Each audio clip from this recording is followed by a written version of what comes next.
Jadi kalau bicara tentang perjalanan saya di DPRD Kota Surabaya itu sejak 2009. Itulah hari pertama saya menjadi wakil rakyat, menjadi anggota DPRD Kota Surabaya. Sesuatu yang tidak pernah saya cita-citakan.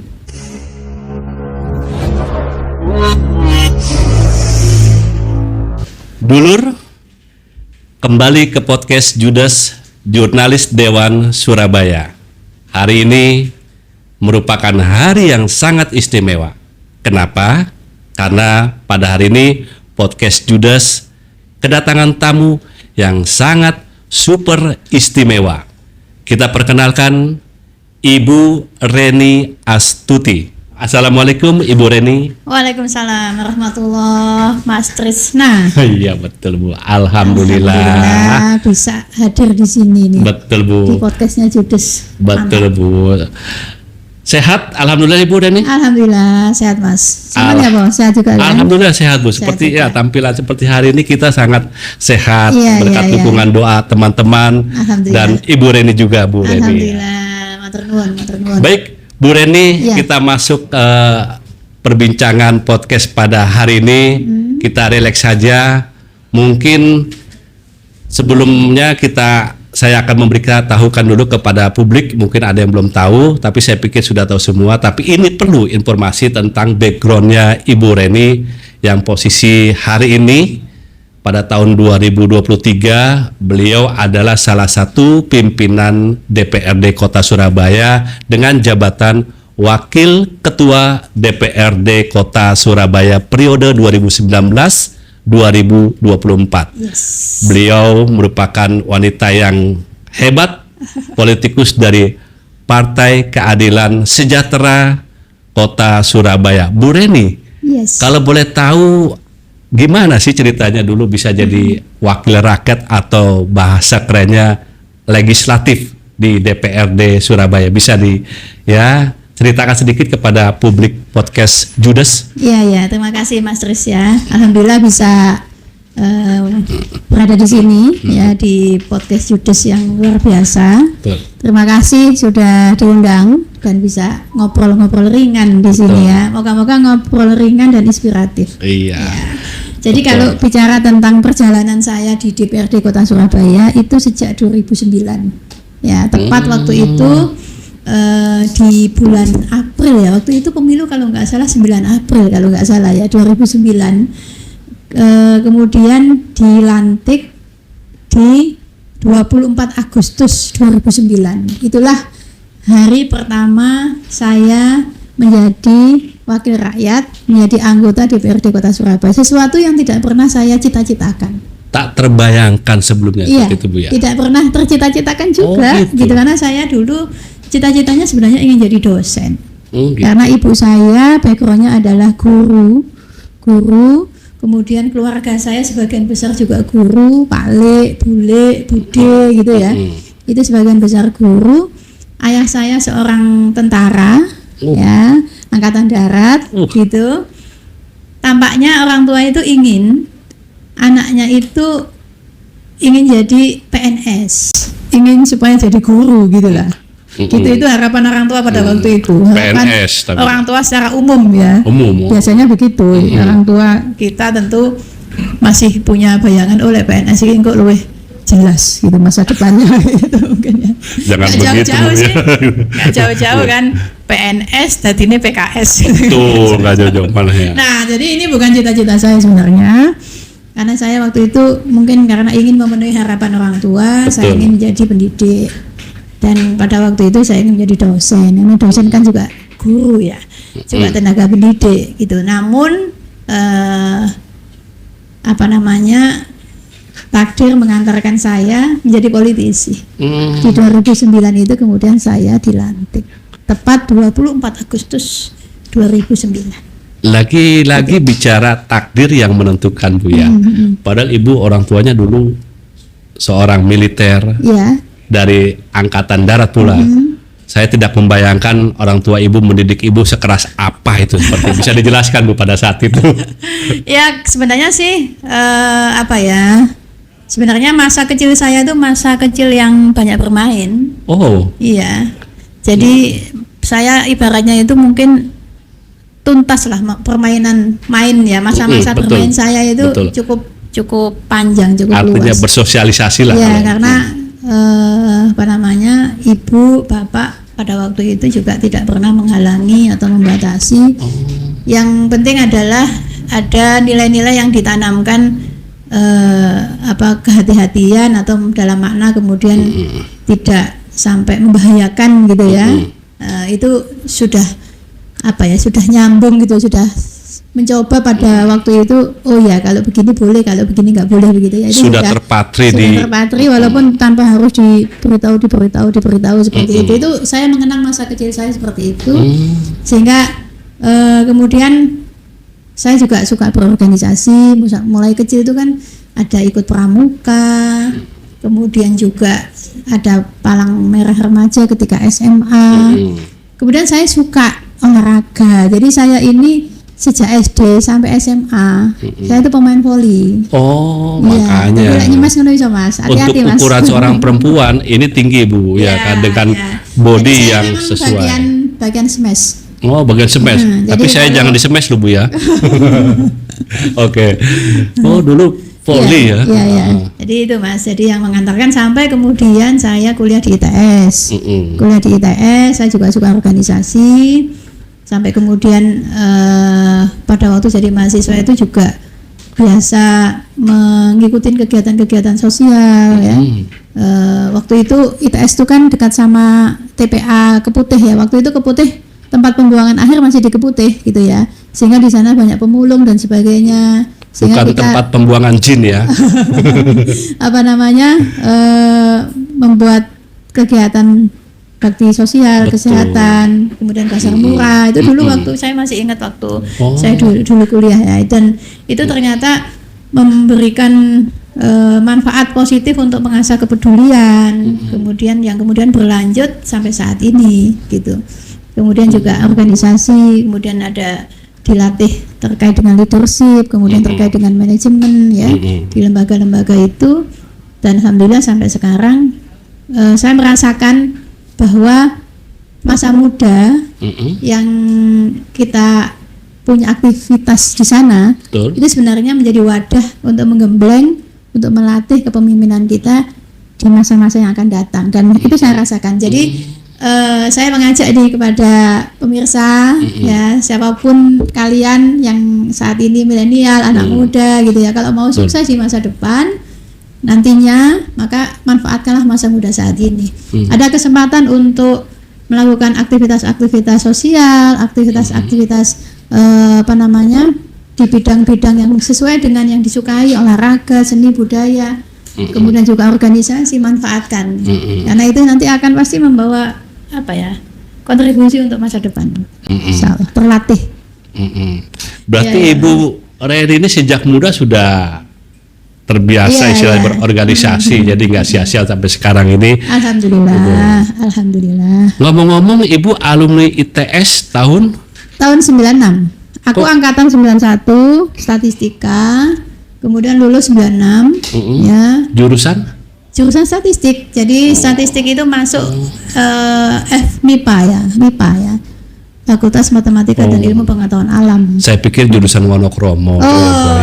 Iya, kalau itu sih dapil saya, Mas. Wonokromo, Sawahan, Jambangan, Gayungan, dan Sukomanunggal. Iya kan, akhirnya terungkap juga kan dapil Ibu. Iya, dapil itu apa? ITS alumni tahun 96. Oh, nggak ketemu sama saya, Bu. Saya di ITS juga, Bu. Aku angkatan 91, lulusnya 96. Saya di ITS juga, lulusnya 96 juga. Oh ya? Iya. Ya jelas angkatan 96. Ya jelas nggak ketemu, Bu. Ibu ITS Institut Teknologi 10 November. 10 November. Kalau saya ITS Institut Trisna saja. Ya nggak ketemu kan, Bu. Oke. 2009 periode pertama jadi anggota DPRD Kota Surabaya atau biasa publik menyebut wakil rakyat. Terus sampai periode 2014 berarti. 2019. Kan 2009. Oh ya, oke. Ya. Itu nyalek lagi dan terpilih kembali. Iya, alhamdulillah masih dipercaya sama masyarakat. Wow. Masalahnya ya kan, modal apa sehingga Ibu Reni bisa terpilih kembali untuk menjadi anggota DPRD Kota Surabaya untuk 2 periode? Ya, sebenarnya saya ini bukan siapa-siapa ya. Betul. Saya ini sebenarnya orang biasa saja. Pada waktu saya sebelum menjadi dewan, ya aktivitas saya ya aktivitas sebagai seorang ibu. Kemudian saya waktu itu mengelola pendidikan anak usia dini. Kemudian saya aktif di kegiatan sosial, kemudian di PKS juga masuk di kepengurusan. Senang pada kegiatan-kegiatan organisasi lah. Nah, memang di situ. Nah, bibitnya sudah kelihatan Ibu sedang berorganisasi ya. Kemudian waktu itu saya masuk di DPRD ya. Kok bisa jadi kan begitu ya, mungkin pertanyaan sama ya. Sekarang sebenarnya cocok juga sih, ini kan masa-masa pencalekan kan. Betul. Sebenarnya yang bisa menentukan masa depan diri kita ya diri kita itu sendiri ya, dan tentu atas izin Gusti Allah ya. Betul. Tentu ya. Tetapi sekuat apa kita berusaha, sekuat apa kita memiliki cita-cita ya, dan kita berusaha untuk meraihnya ya, moga-moga dengan kesungguhan dan doa kita bisa akan mendapatkannya. Sebenarnya saya dulu ketika menjadi dewan, ketika itu PKS ya, Partai Keadilan Sejahtera dari partai saya, itu kan ada semacam model pemilu internal.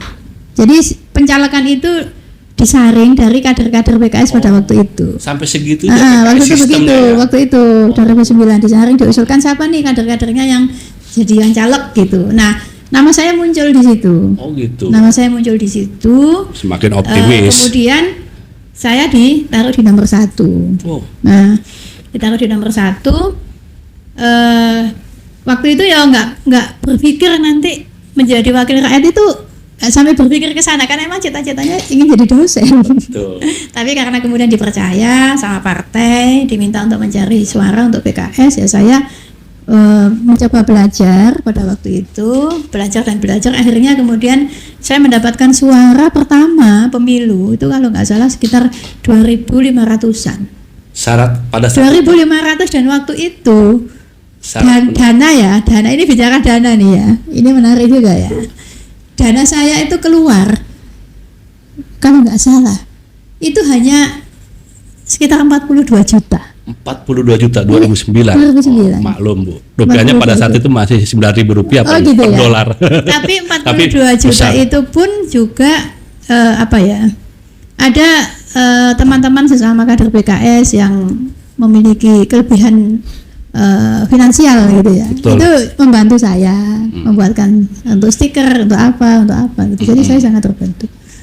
Oleh karena itulah kemudian ketika saya menjadi dewan, itu jangan lupa berterima kasih kepada, pertama adalah sama Gusti Allah. Betul. Ya, cara berterima kasihnya ya alhamdulillah, bersyukur, menjaga amanah itu dengan sebaik-baiknya. Betul. Kemudian yang kedua sama siapa? Sama manusia.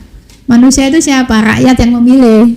Ya, rakyat yang memilih, cara terima kasihnya gimana? Ya amanah. Betul. Rakyat menyampaikan apa, ketika sebelum jadi dewan ditemui gak angel ya, pas jadi dewan ditemui ya ojo dadi angel kan gitu. Jadi membangun silaturahmi, membangun komunikasi, dan kemudian berusaha semaksimal mungkin. Saya ini ingat sekali ya Mas, tentang sumpah.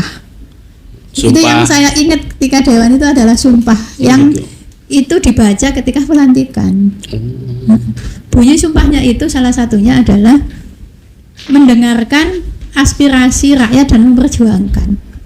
Itu sumpah loh itu. Artinya sebenarnya dewan ini kalau misalkan dalam rapat-rapat di komisi itu kemudian berjuang bagaimana mendorong pemerintah untuk menindaklanjutin apa yang menjadi pengaduan masyarakat atau keluhan-keluhan masyarakat ya, yang itu harus disolusi dengan kebijakan-kebijakan yang tepat. Ya memang itu sudah janji dan sumpahnya dewan. Dan gitu. harus diperjuangkan ya. Harus kalau memang saya mencoba ya Mas, waktu saya di Komisi C. Saya kan pertama di Komisi C nih. Terus 2014 komisi kemudian berapa? Komisi D. Komisi D. Setahun kemudian menjelang periode berakhir saya pindah ke komisi A. Itu komisi D itu pada saat itu membidangi tetap pendidikan. Komisi D kan Kesra kan, anak sosial, anak pendidikan, anak pemudaan, anak kesehatan ya waktu itu. Sama lah, nggak jauh beda dengan yang sekarang. Itu kemudian periode sekarang jadi wakil ketua dewan. Nah, ketika saya di komisi C, mungkin teman-teman judes ya. Yang komisi D. Tahu lah dulu ketika saya di komisi C kayak apa, gitu ya. Masih ingat ya, mungkin ya waktu itu komisi C kan komisi pembangunan. Betul. Yang pada waktu itu yang sering saya soroti, seingat saya ya, itu tentang pembangunan gedung sekolah, gitu. Pembangunan gedung sekolah pada waktu itu gedung sekolah negeri, baik itu SD, SMP, SMA, karena SMA waktu itu masih di bawah kewenangannya pemerintah kota. Itu gak sampai saiki loh. Gitu. Tapi waktu itu kemudian Bu Risma punya perhatian besar untuk melakukan perbaikan renovasi. Kita dulu masih, saya menemukan ya, yang masih saya ingat ya Mas ya, pertama kali saya reses di 2000, ada itu saya punya clippingnya, 2009 kalau nggak salah, kalau nggak awal 2010 saya itu reses. Kemudian ada warga di Sawunggaling, di SD Negeri Sawunggaling 1 itu menyampaikan anaknya sekolah di SD Negeri Sawunggaling 1 itu atapnya ini dari kain kafan. Mengerikan sekali, Bu, menakutkan sekali. Artinya plafonnya ini gak ono. Karena plafonnya gak ono ya, dikasih kain gitu. Kalau nggak dikasih kain mungkin rontok ya, apa mengganggu anak-anak nanti dan sebagainya, ada kena tanah dan sebagainya gitu. Nah kemudian dikasih kain kafan gitu. Waktu itu saya langsung begini ketika reses, ayo kita kunjungi, kita malam-malam langsung kunjungi loh Pak. Malam-malam. Habis pulang reses tuh. Kunjungin kain kafan, Ibu nggak takut? Bukan. Iya. Maksudnya atap plafon yang belum jadi di pada sekolah itu ya. Malam-malam dikunjungi itu saking concernnya Ibu terhadap dunia pendidikan. Iya, karena saya waktu itu hanya berpikir gini, ada warga menyampaikan saya ingin tahu seperti apa gitu. Saya kalau reses itu kan berusaha untuk ketika diberitahu ABCD, kemudian saya ingin melihat seperti apa gitu. Karena kenapa saya perlu melihat seperti apa? Karena dengan saya tahu langsung, nanti ketika rapat-rapat di dewan, ketemu dengan dinas terkait, saya bisa menjelaskan seperti ini gitu.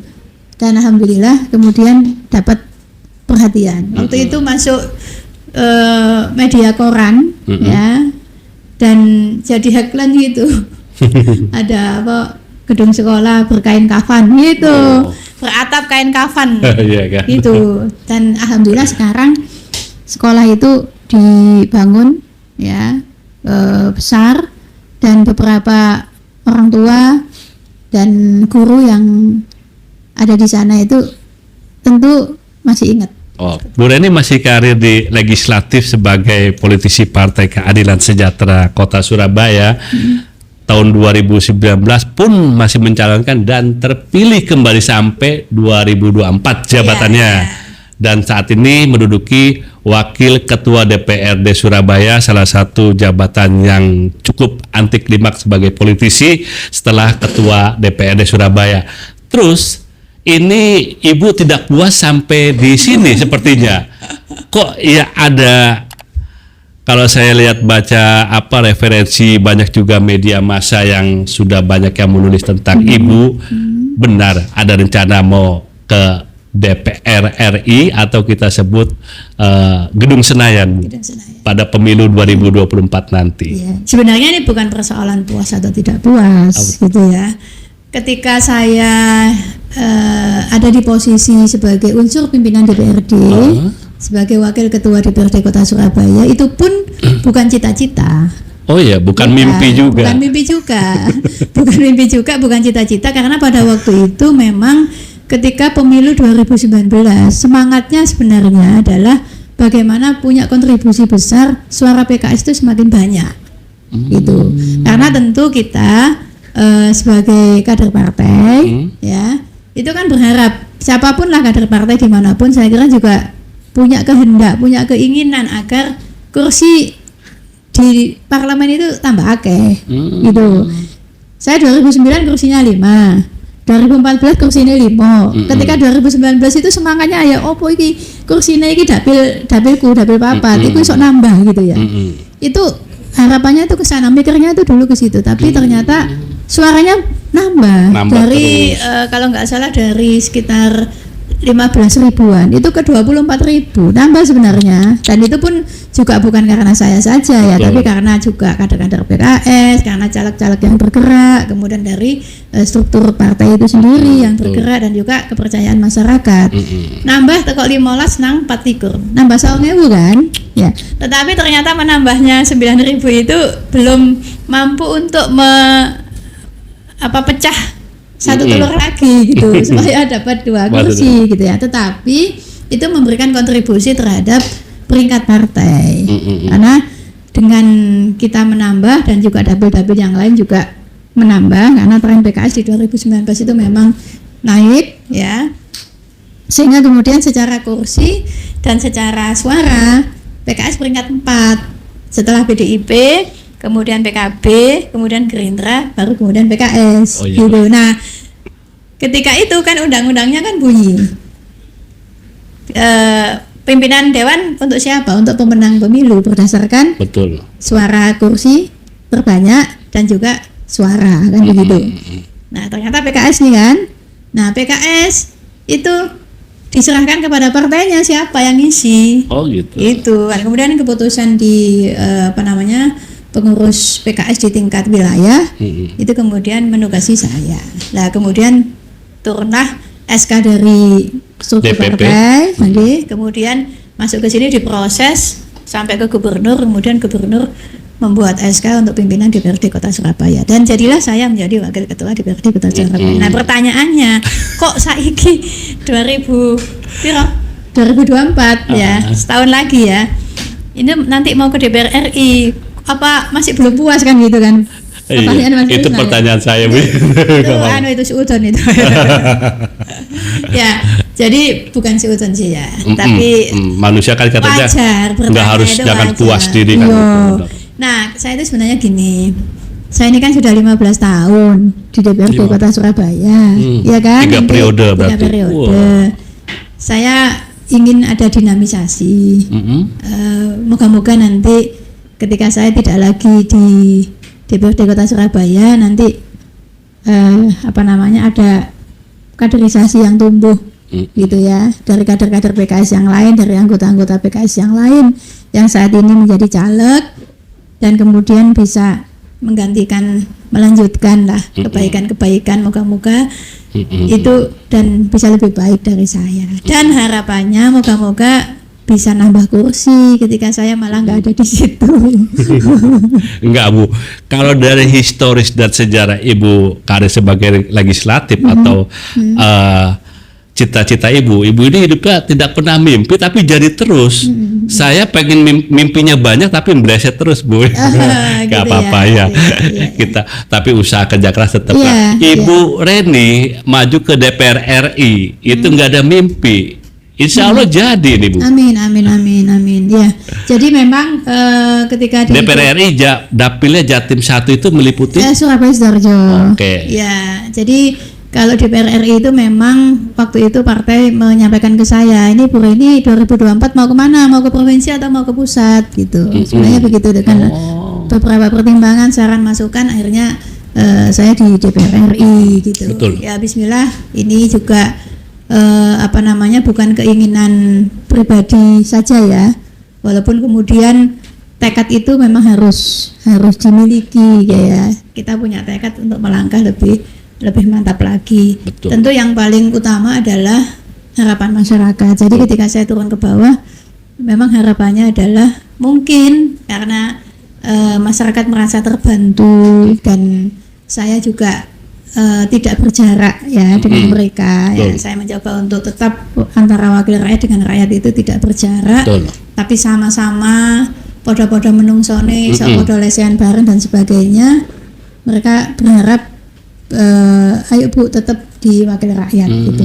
Nah, ketika kemudian partai juga memberikan kepercayaan, memberikan penugasan, ya nyambung nih antara apa yang menjadi tugas partai dan apa yang menjadi harapan masyarakat. Ini yang kemudian menguatkan tekad saya. Bismillah melangkah ke DPR RI, mohon doa dan amin. Mohon doanya aja supaya kuat, sehat. Amin. Sampean kabeh panjenengan semuanya, Mas Risna juga. Amin. Yang jadi hostnya podcast Judes ini juga diparingi sehat walafiat. Amin. Terima kasih Mas. Demikian, Mas Risna. Matur nuwun. Baik, terima kasih Ibu Reni Astuti. Sampai jumpa dan kita bertemu dengan podcast di lain waktu. Wassalam. Assalamualaikum warahmatullahi wabarakatuh. Terima kasih.